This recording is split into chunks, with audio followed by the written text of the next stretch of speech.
अस्सलामु अलैकुम वरहमतुल्लाहि वबरकातुहू सल्लल्लाहु तआला अला मुहम्मद व अला आलिहि व सहबिहि व बारक वसल्लम। वीडियो शुरू करने से पहले दुरूद पाक पढ़ लिया करें ताकि जो है ना वो दुरूद पाक के बेशुमार फ़ज़ाइल भी आते हैं। जिस तरह के हुज़ूर नबी करीम सल्लल्लाहु तआला अलैहि वसल्लम इरशाद फरमाते हैं कि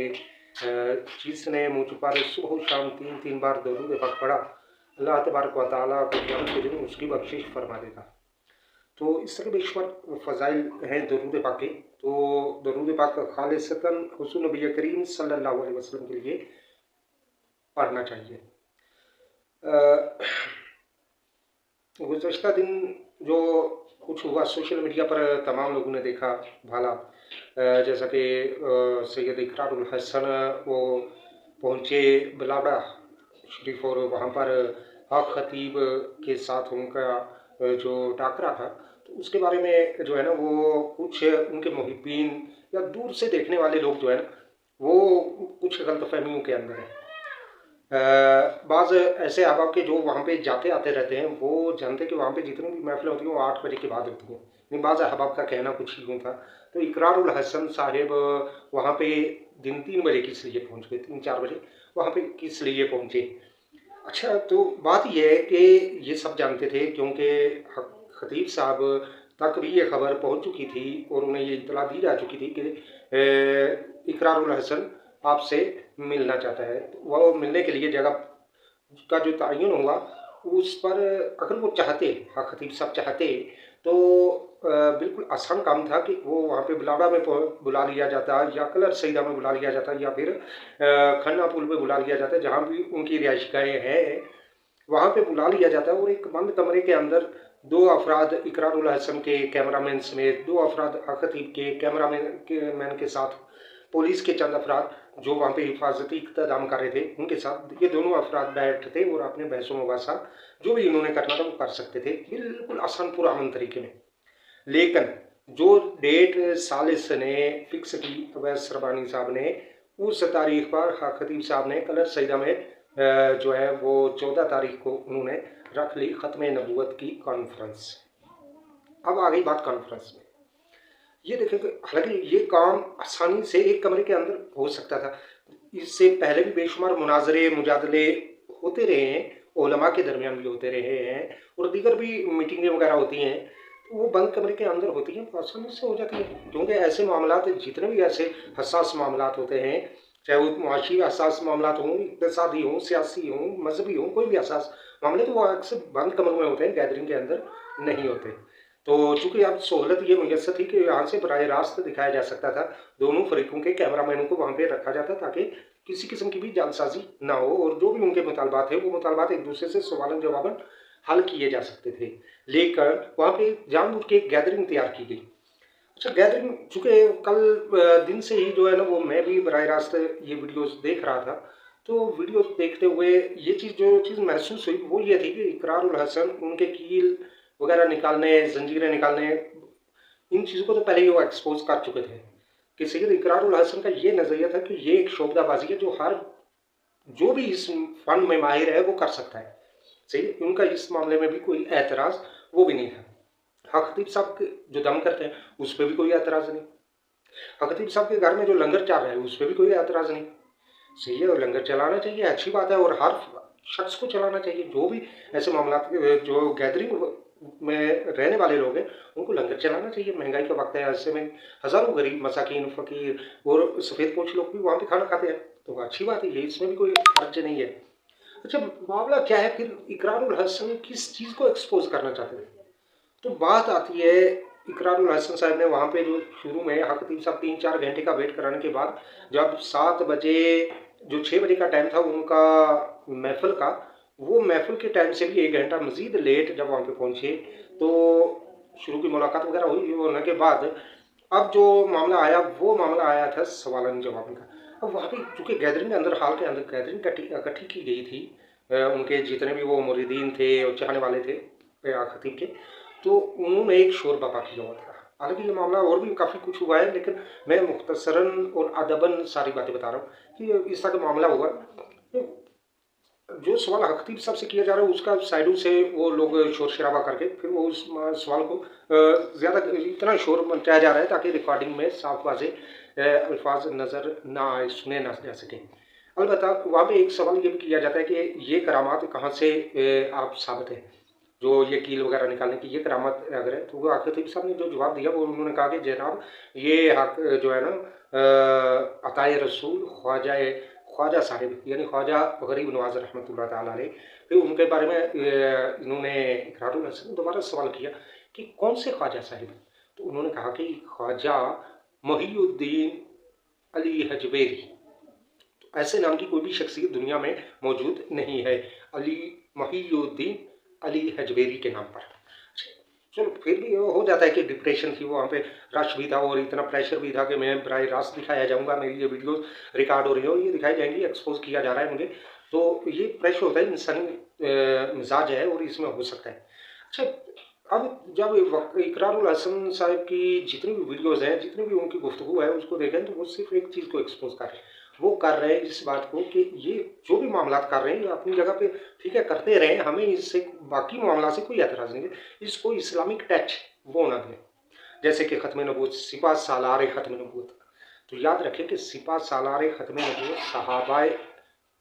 सहाबाए अरबा में से है, ठीक है। सिपा सालार ख़त्म नबूवत सैयदना सिद्दीक़ अकबर रज़ियल्लाहु ताला अन्हु है, ये उनका लक़ब है, क्योंकि वो सालार आज़म हुज़ूर की नबूवत के बाद, हुज़ूर के पर्दा फरमाने के बाद सबसे पहले जिसने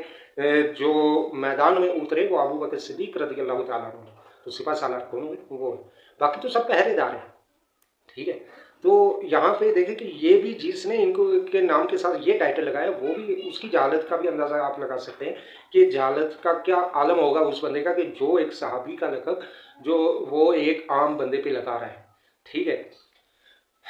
फिर जनाब खतीब साहब के बारे में काफ़ी लोगों ने कहा कि वो ख़त्म नबूवत का काम बड़े ज़ोर शोर से कर रहे हैं, तो भाई जितने भी उनके खुतबात हैं, मैंने काफ़ी खुतबात देखे उनके, वो इंग्लैंड वाला भी खुतबा देखा है, उसके बाद अरब इमारात वाला भी, और पाकिस्तान में भी जो इतने भी खुतबे वगैरह वीडियोज़ आती रहती हैं, तो उनमें किसी भी एक वीडियो में उन्होंने ख़त्म नबूवत पर की मशहूर तरीन आयत मा कान मुहम्मद अबा अहद मिन रिजालिकुम वलाकिन्न रसूलल्लाहि व खातमुन नबिय्यीन,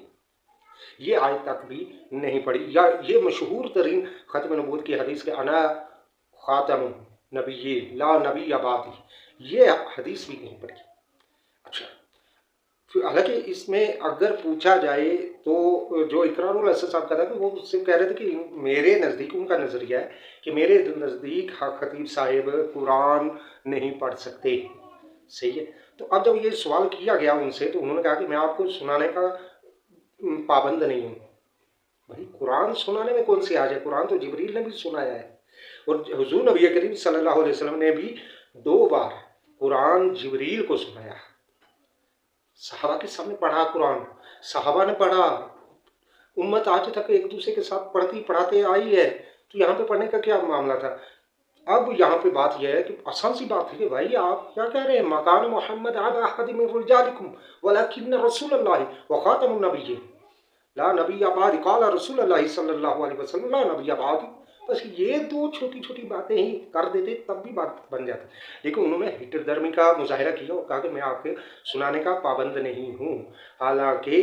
कुरान सुनाना सुन्नत है, सुनना फ़र्ज है, ठीक है। वो इतनी बड़ी सआदत और इतने बड़े मजमे में क्या मसला था, जब जहाँ पे कुरान आ जाए, मुसलमान हो और कुरान की बात हो और फिर तलावत ना करे तो फिर बात ही समझ से बाहर हो जाती है। तो आज भी मौका है जनाब,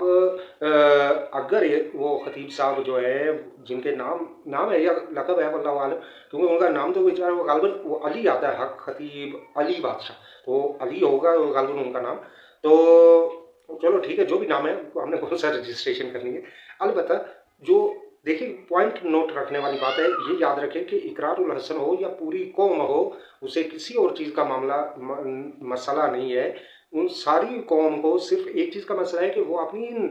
जो भी हरकत हैं, हरकत और सकनात हैं, जो उनके अवामिल हैं, वो एक आमिल बन के करें। अगर उनके वालिद मोहतरम अल्लाह तबारक व तआला उनकी कब्र पर नूर की बारिश फरमाए, अगर उनके वालिद मोहतरम बुजुर्ग थे तो ये शायद ज़रूरी नहीं है कि वली का बेटा वली हो, जिस तरह आलिम का बेटा आलिम नहीं होता, डॉक्टर का बेटा डॉक्टर हो ये ज़रूरी नहीं है, इसी तरह वली का बेटा वली हो ये ज़रूरी नहीं है। वो वली है ठीक है, हमें उनसे कोई एतराज़ नहीं, क्योंकि ऊपर का फरमा चुके हैं, हमें उनसे कोई एतराज़ नहीं। हाँ, ये जो मामलात है ये विलायत के नहीं है, ये विलायत की दलील नहीं है। किसी की आंखों से चैन निकल जाना, किसी के पेट से ब्लेड निकल जाना, ये कोई विलायत की दलील नहीं है। विलायत की दलील है शरीयत पर पाबंदी। अब ख़त्म नबूवत से मोहब्बत ऐसी कि ख़त्म नबूवत का काम करने का दिल कर रहा है, लेकिन ख़त्म नबूवत वाले नबी खातिम सल्लल्लाहु ताला अलैहि वसल्लम के चेहरे जैसा चेहरा नहीं बन सका, दाढ़ी बड़ी नहीं हो सकी, लिबास मुस्तफ़ा जैसा नहीं, कि उठना बैठना मुस्तफ़ा जैसा नहीं। तो ख़त्म नबूवत पे खाक काम हो रहा है, क्या काम हो रहा है, कौन सा काम है? सवाए ये ख़त्म नबूवत एक ट्रेंड है, सही है। सोशल मीडिया पर एक टॉप ट्रेंड पे चलने वाला ये एक हैशटैग है ख़त्म नबूवत। इस नारे को लेकर उन्होंने अपनी दुकान चलाना शुरू कर दी। इकरारुल हसन हो या कोई भी हो, या मैं हूँ या आप हैं, ज़ाहिर बकर जो भी अहले इल्म आज़ाद है, उनका सिर्फ और सिर्फ इस ऑप्शन पर जो है ना वो एतराज़ है कि आप इसको विलायत का नाम ना दें। ये जितनी भी मामलात हैं ना, ये चैन निकले, नट बोल्ट वगैरह निकलना है, ये विलायत की अलामत नहीं है या विलायत की दलील नहीं है, ठीक है। खर के आदत वाक़यात, अब ये भी वो कह सकते थे कि ये करामत जो है ना उसका नाम खर के आदत वाक़े को करामत कहा जाता है, तो ये ज़रूरी नहीं है, ये सिर्फ औलिया किराम तक महदूद है। खर के आदत वाक़यात कुफार से भी होते हैं, और सोशल मीडिया पे तो एक अफ्रीकन सोमालियन ईसाई है, पॉप है, वो भी कितने 6 वर्ष से माजूर व्हील चेयर पे बैठी हुई है खातून को बस हाथों हाथ दम करके वो खड़ा कर देता है, वो चलना शुरू हो जाती है। तो देखें कि ये खर के आदत वाक़यात है, इनका खर के आदत वाक़यात कुफार से भी साबित है, ठीक है। और इस्तदराज उसे कहा जाता है,